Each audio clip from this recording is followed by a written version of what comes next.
What's up, everybody? I am finally getting around to dropping this Blackness haunted house investigation video.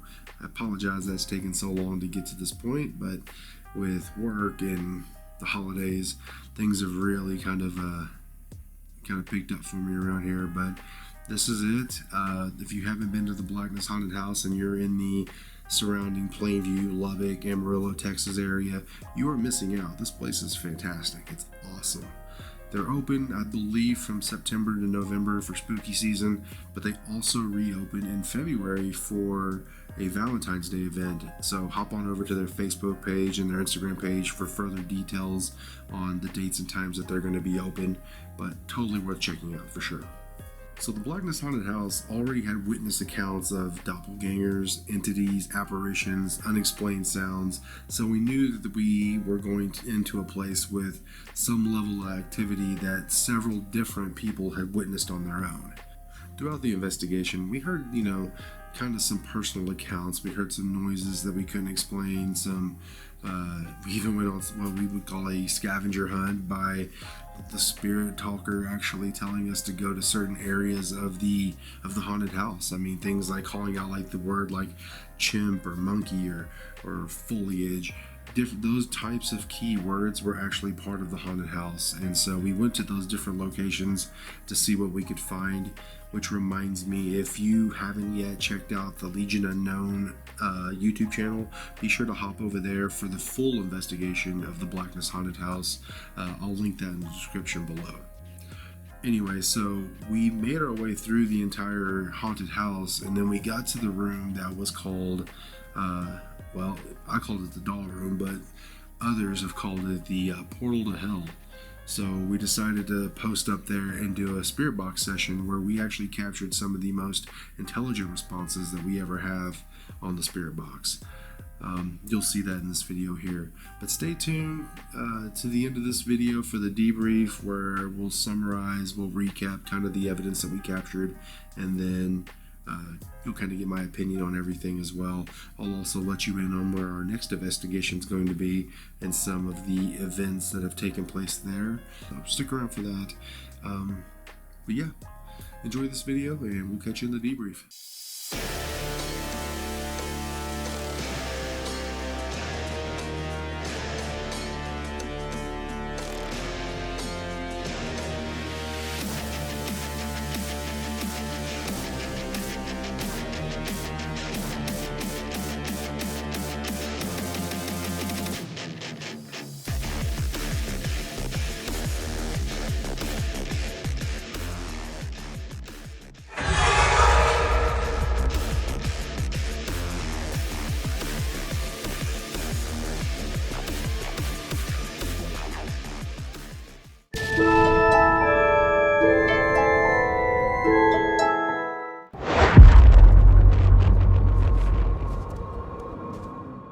One night we were closing up and Angel was going, or she thought Angel was going to shut the compressor off at the end of the evening.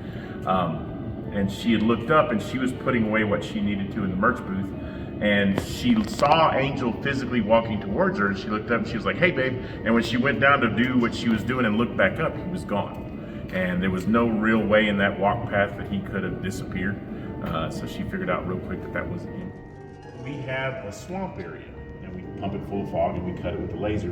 And one night at the end of the night when we were shutting down, he comes up to the front and he's like, "Hey, when did we put those little kids in the swamp?" And I was like, "What?" And he's like, "Yeah, little kids kept poking their head out from underneath the fog and then they would go back under." And I was like, "Yeah, I don't know what you're talking about." That's pretty crazy sounding. So.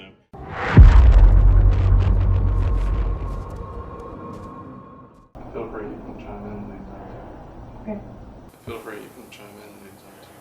Okay. Feel free, you can chime in anytime. Okay.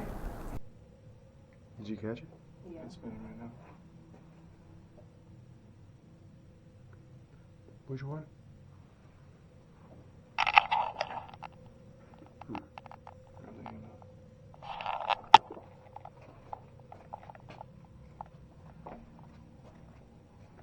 Okay, it's going back. Oh yeah, it is. Did you catch it? Yeah. It's spinning right now. Which one? Mr. Price, can let you speak to us.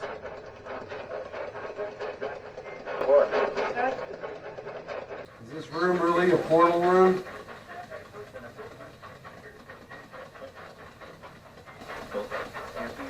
No. Darn no.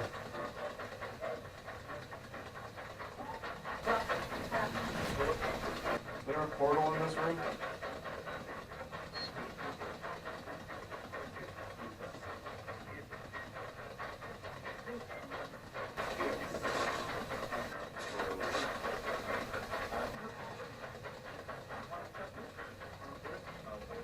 Sounds like an exaggerated no. Like a no.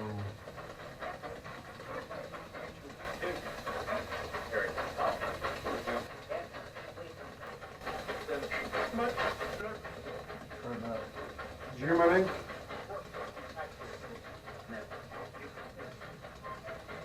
Can you say Ben's name again?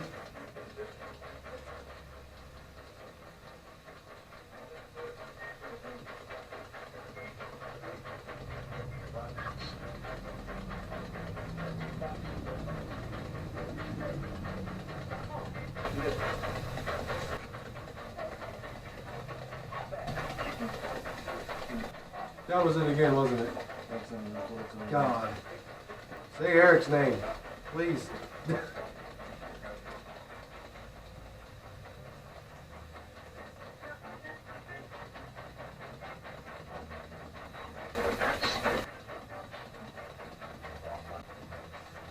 Pretty close. That was pretty close. I was like, whoa, hold on.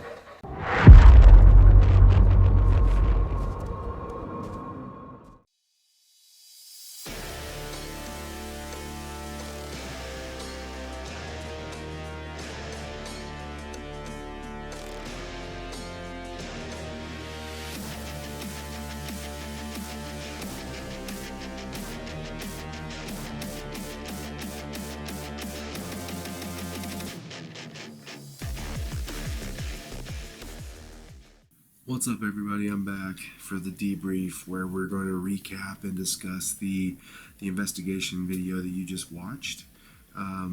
Just want to start out by saying thank you to Rigo and his wife for the hospitality. As soon as we got to the Blackness haunted house, they were already there getting things set up for us. They had tables set up for us where we could set up our base camp. They offered us drinks, candy, everything that you could think of that we would need. They took care of us, so thank y'all for that. Rigo was the one who kind of gave us all the accounts that you saw in the interview, some of the witness accounts that he had personally seen, but then some of the ones that others told him about. So that was a big help. He was a big help overall. So yeah, thank you for all of that, Rigo, if you're watching this. So let's talk about the video. Let's talk about the investigation itself and the evidence. Starting out when we got there, once we got everything set up and we got rolling, we ran the Avibox or Spirit Talker, whatever you want to call it, the app on the phone. We ran that. We put it in airplane mode so that we didn't have any disruptions, and we let it run while we were doing our investigation to start out with. We just let it run, see some of the phrases that came up. A few things, kind of a weird thing, and if you want to see the full investigation, like I said earlier, hop over to the Legion Unknown YouTube channel so you can see the full investigation of the Blackness haunted house. But on there you will see that we had almost kind of like a paranormal scavenger hunt. The Spirit Talker app kept telling us key phrases or key words that actually pertain to the building itself. There were things like the word chimp, foliage. All of those things were all part of the haunted house itself. So we did try to go and find every word it called out that was related to the Blackness. We tried to go through and find it and do, a couple sessions there, see whether or not we could capture anything. I'll admit that I feel like the spots that we hit, they just seem pretty slow. They seem, no pun intended, but kind of dead. I didn't really feel like any activity was taking place that was going to warrant me to call out that this place is, haunted. But it was when we got to the doll room or the portal to hell room as you could see in the video here, the things did start taking kind of a more creepier turn. Now, before I get into that, there were more personal accounts that I would probably say that happened, whether it be strange noises or, clanking of pipes and stuff like that. There were a lot of factors. You could hear vehicles outside the building driving by quite a bit. There was a draft in throughout the building itself, and there were every now and then the fog machine that was in the swamp section, you would hear it go off. Like I said earlier, water in the pipes, things like that. There were a few things that you could probably debunk some of the noises that we heard. But then when we got to the doll room, things started getting weird. Whenever we turned on the spirit box, you heard our names being called out. At one point, you hear "Welcome to Hell," which I thought was kind of crazy, because being told that this place was supposedly called the portal to hell or a vortex, and then for the spirit box to come across and be like "Welcome to Hell," that was a little freaky. I'm not gonna lie, that was a little weird.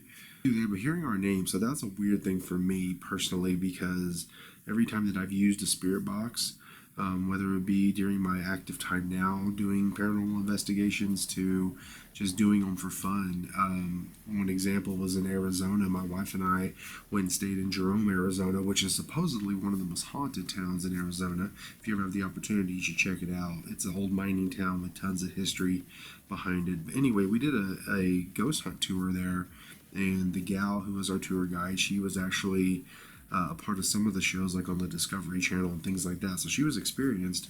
At one point, we took a spirit box out to one of the old cemeteries out there, and a couple of times during that walk around the cemetery, Ben came across the spirit box. So it's been weird, because ever since then, the first investigation earlier in the year at the Woodrow Manor, you can check out that video on my YouTube channel as well. But in Woodrow Manor, we were in the kitchen, and my name came across there as well. And then when we did the Mobley Hotel in Cisco, that one, during the spirit box session, I believe my name comes through on there as well. So in this case, but this investigation, we heard my name 2 or 3 times throughout the night. So that was a little hard to explain. It could be just a happy coincidence. I don't know how you want to look at it, but it was pretty awesome. But overall, a good time. I think we plan on going back out there and doing another investigation at the Blackness, just to see, maybe spend some more time in the doll room. Maybe it was just kind of a quieter night than usual, so maybe we can capture something new, some new evidence. I'm not sure, but eventually we'll go back out there again. But like I said earlier, be sure to check out the Blackness Haunted House. Like I said, if you're in the Plainview, Lubbock, Amarillo area, make sure you go out there and check it out. Support local, locally owned business. So be sure to go out there and check it out. They're open September through November during spooky season, obviously, but then also February for Valentine's Day. They could be open other times in between there, I'm just not aware of, but that's why I said earlier, check out their Facebook page, their Instagram page, follow them for more updates on that and special events that they may have coming up. Speaking of events, we will be heading to Gainesville, Texas in January for Hill House Manor. Hill House Manor was actually featured on the show My Ghost Story in season 3, I believe it's episode 2. So if you want to check that out, that episode and that show is on Disney Plus. So if you have a subscription to that service, give that a check out. Watch that episode. It's only 10 minutes of that episode, but it gives you some of the backgrounds, everything from spirits coming and going to Indian massacres. Apparently, in that area of Gainesville, it's just a haunted area, and so spirits come and go. I believe the owner, Linda Hill, compares it to Grand Central Station as far as spirits coming and going. So we'll be out there in January. We're going to be hopefully gathering some great evidence. There's been other ghost hunters that have gone out there and captured whole tons of different images of kids, a little girl, Even the owner's late husband apparently has been spotted wandering around the property. So hopefully we'll capture something like that, and we'll have our own experiences to report back to you guys. Hope you enjoyed the video. You saw earlier on the socials tab there. Be sure to follow us on Facebook, Instagram, TikTok, X, or Twitter, whatever it's called nowadays. Be sure to follow us on those for the latest updates. And if you want to, communicate, feel free to DM us and let's chat. Let's talk about the paranormal. Let's talk about horror movies. Feel free to reach out. But yeah, I guess we'll catch you in the next video, and everyone have a Merry Christmas and Happy Holidays.